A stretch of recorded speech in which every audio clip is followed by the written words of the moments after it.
गणेशाय नमः। श्री श्री कृष्ण जी, आज श्रीमद् भागवत पुराण के प्रथम स्कंध का प्रारंभ है। उसके लिए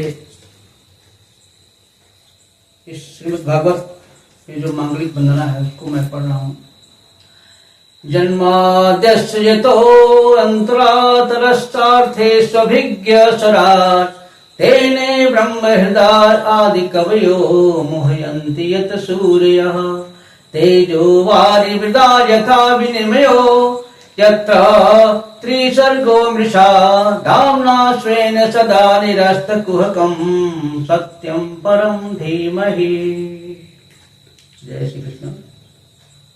तदीयं चरित्र गोविंदत्तुभ्यमेव समर्पित।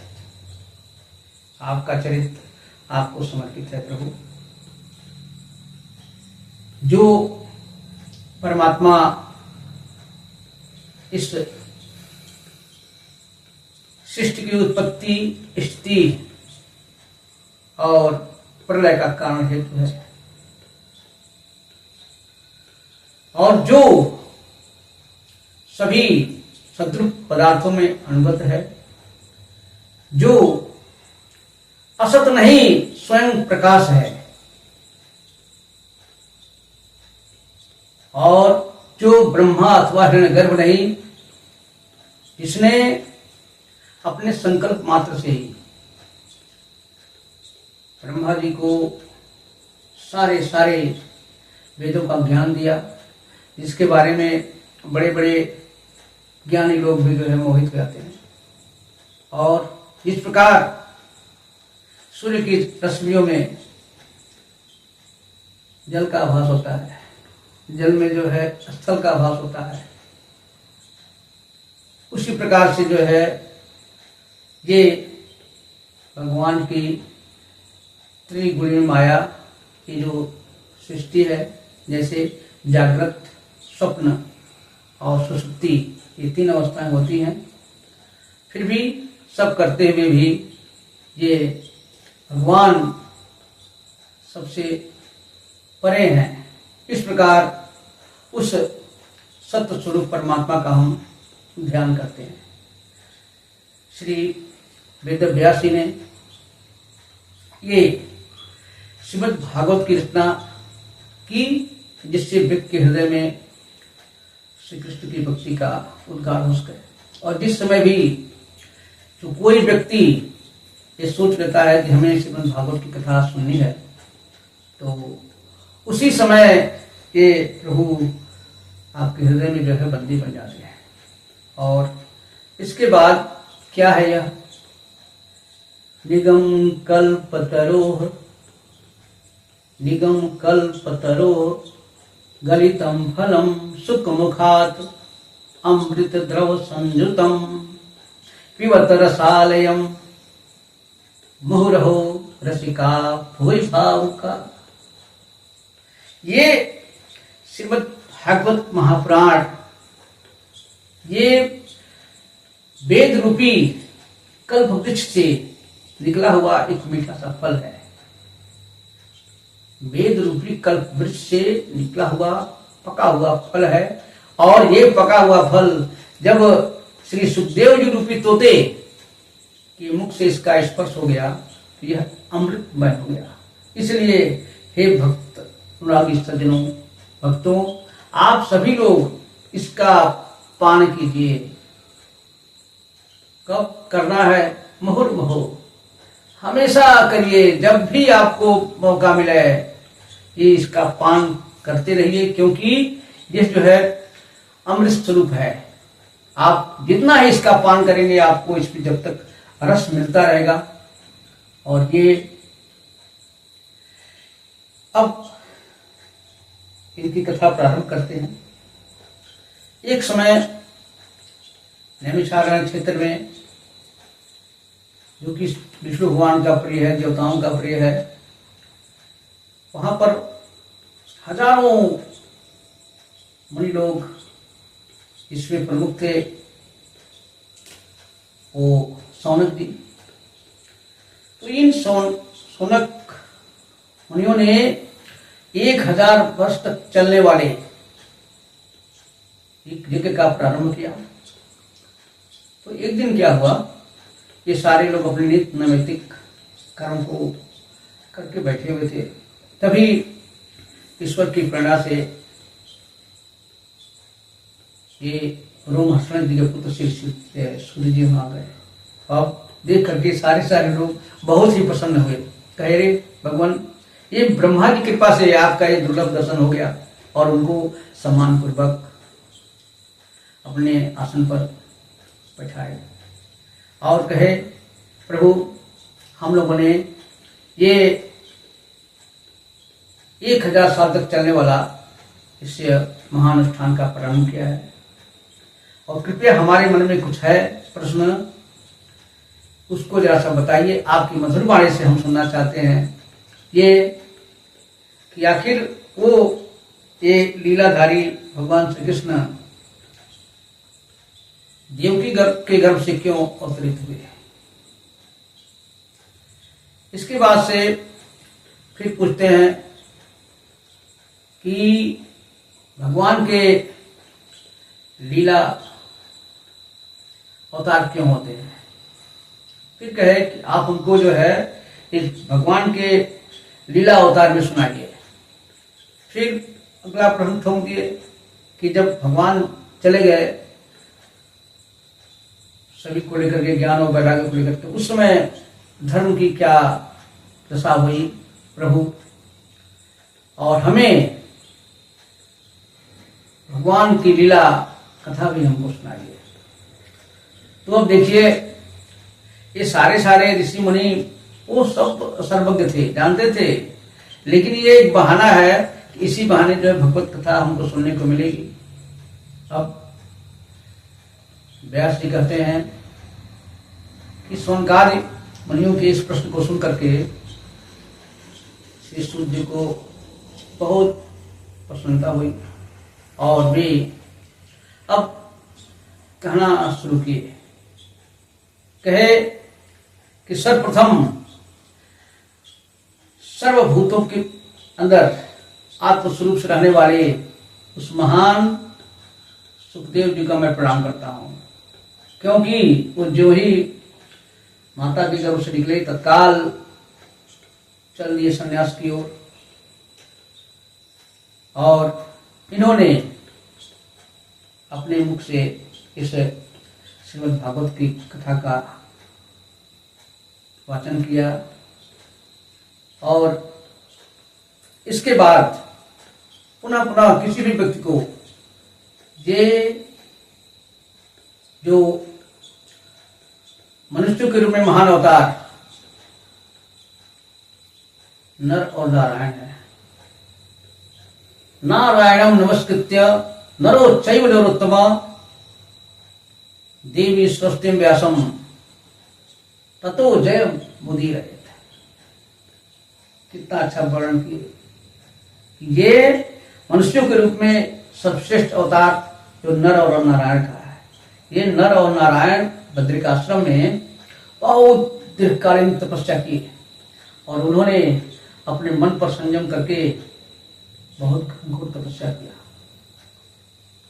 और कुछ कहने के पहले मैं माता सरस्वती का भी जो है वंदना करूंगा, और श्री वेद व्यास जी, इसके बाद इन लोगों को प्रणाम करके आदर करने के बाद ही जो है मन को जीतने वाले, मन और इंद्रियों को जीतने वाले इस महाग्रंथ महापुराण का जो है अध्ययन करना चाहिए।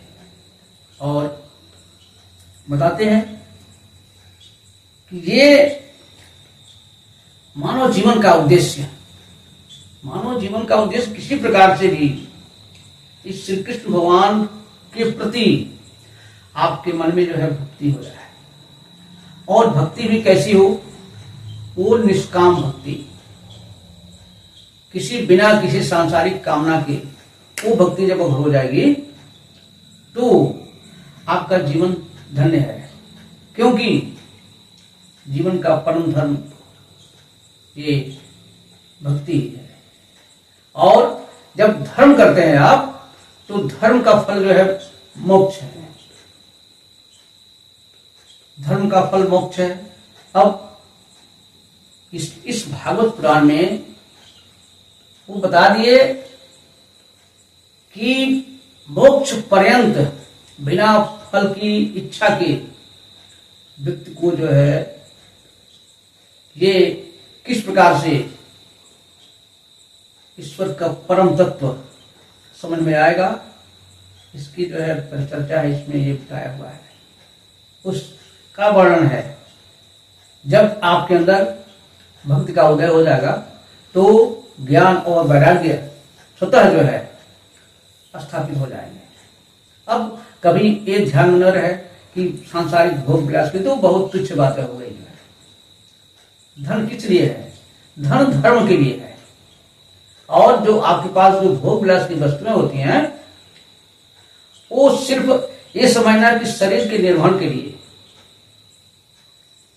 जब जीवन है तो जीवन का परम फल मोक्ष और तत्व जिज्ञासा। तो ये तत्व क्या है, इसको समझना है कि तत्व जिस समय ज्ञाता और ज्ञेय का फर्क मिट जाएगा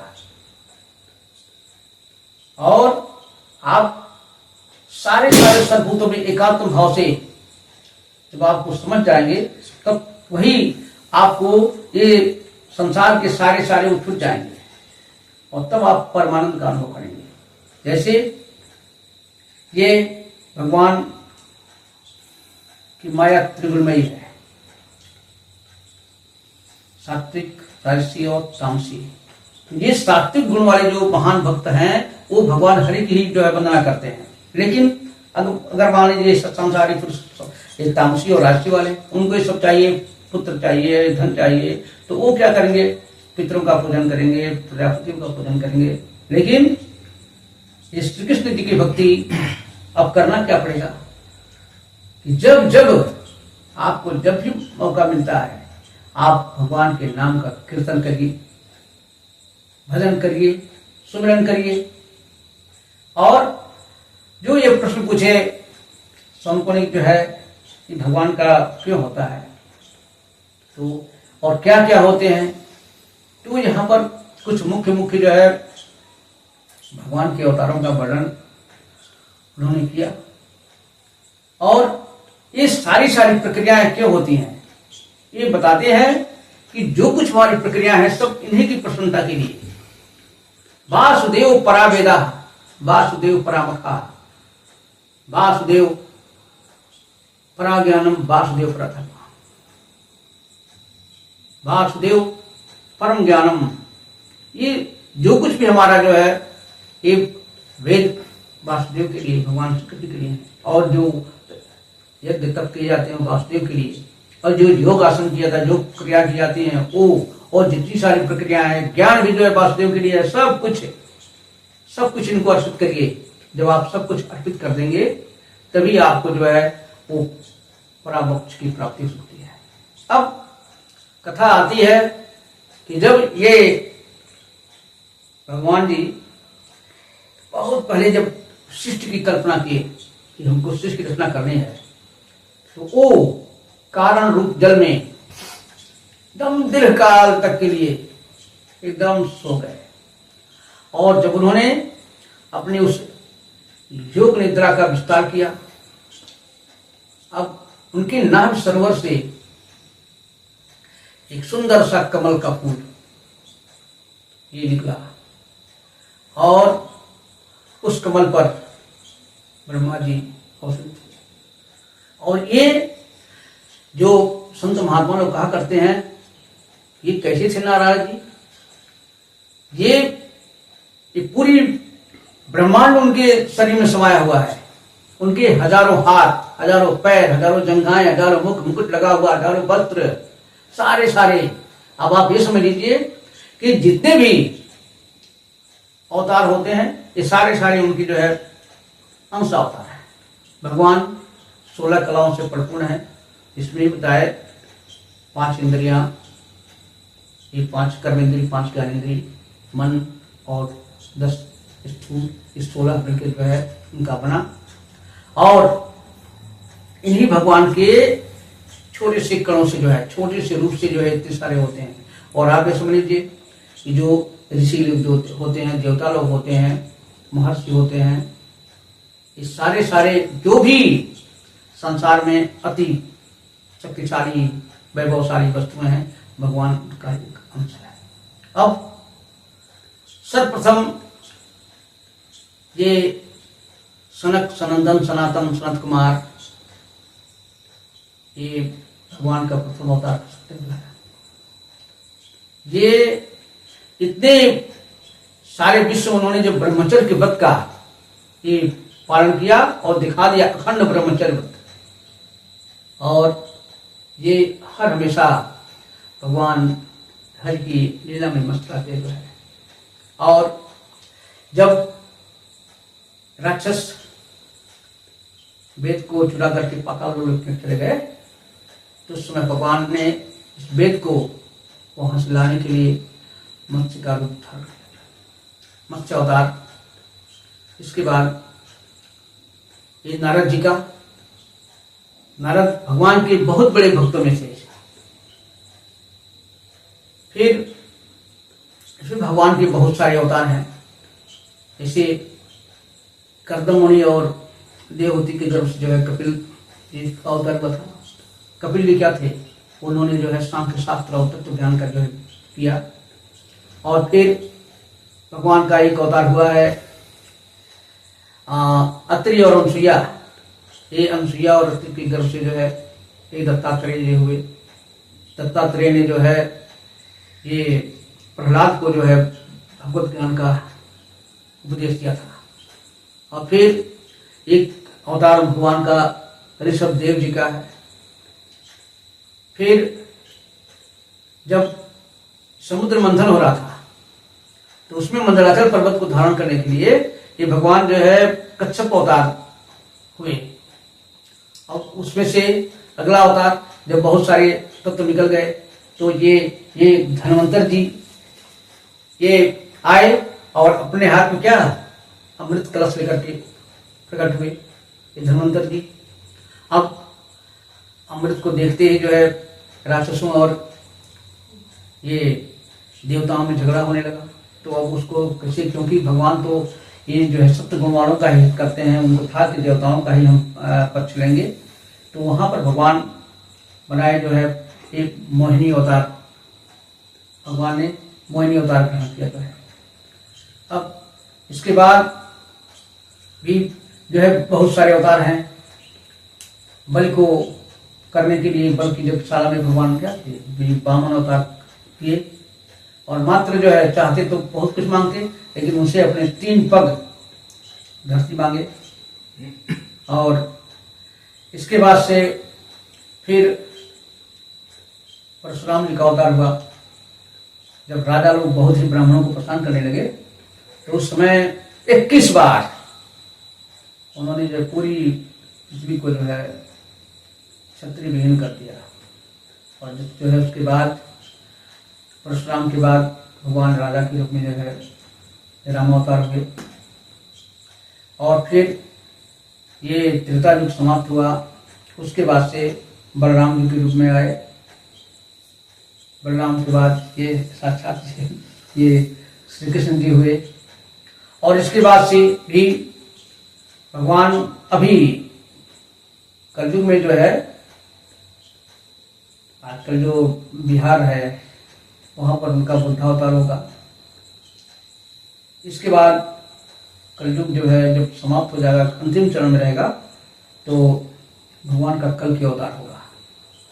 लेकिन सबसे बड़ी बात यह है कि भगवान के अवतार जिस प्रकार से एक अगाध सरोवर से बहुत सारे जो है नाले, छोटे बड़े नाले निकलते रहते हैं, उसी तरह से भगवान के अवतार असंख्य हैं। उनकी तो गणना तो आप नहीं कर सकते हैं।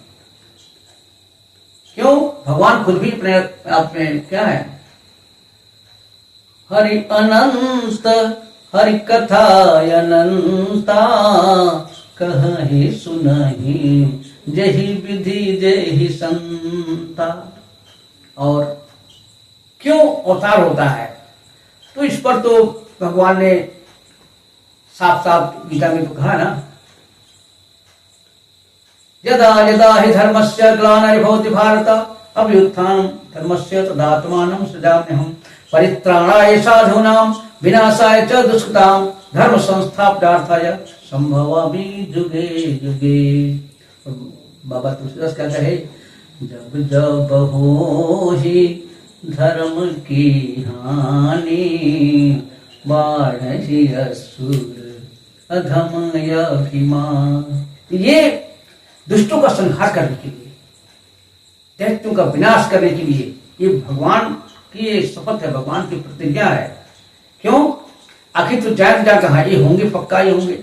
जैसे आप दरवाजे पर जो घास जाती है तो आप क्या करते हैं, उसको जैसे भी जो है आप खत्म करते, छील करते, जैसे करते नहीं करते हैं। तो ऐसा नहीं कि हमेशा हमेशा के लिए हो गया, क्योंकि उसी महान परमात्मा के अंश वो भी हैं वो, लेकिन कुछ देर के लिए शांति के लिए भगवान का जो है ये अवतार होता है। अब रही बात कि भगवान के अवतार होते हैं और श्री सूत जी उनसे कहते हैं कि देखिए, जिस समय वो श्री सुखदेव जी परीक्षित के यहाँ जो है, परीक्षित जब जानकारी हो गया कि 7 दिन में उनको चला जाना है, तो गंगा के तट पर आमरण कर रहे थे, तो अचानक वहां पर उनसे उनका भेंट हुआ। बहुत सारे ऋषि थे। तो ये सूत जी बोलते हैं कि जब ये श्री सुखदेव जी जो है कथा सुनाने लगे, तो मैं उनकी अनुमति से ही जो है मैं वहां पर इसका अध्ययन किया, मनन किया, अनुशीलन किया, और मेरी स्मृति में जितना कुछ जो है तो हे महानुभावों, मैं आप लोगों को ये सुनाऊंगा। और इसमें आप लोगों का मैं समझता हूँ भगवान श्री कृष्ण की लीलाओं में आपका रुचि है, तो मैं जितना मेरी बुद्धि होगी सुनाऊंगा। बोलिए श्री सुखदेव जी महाराज की जय।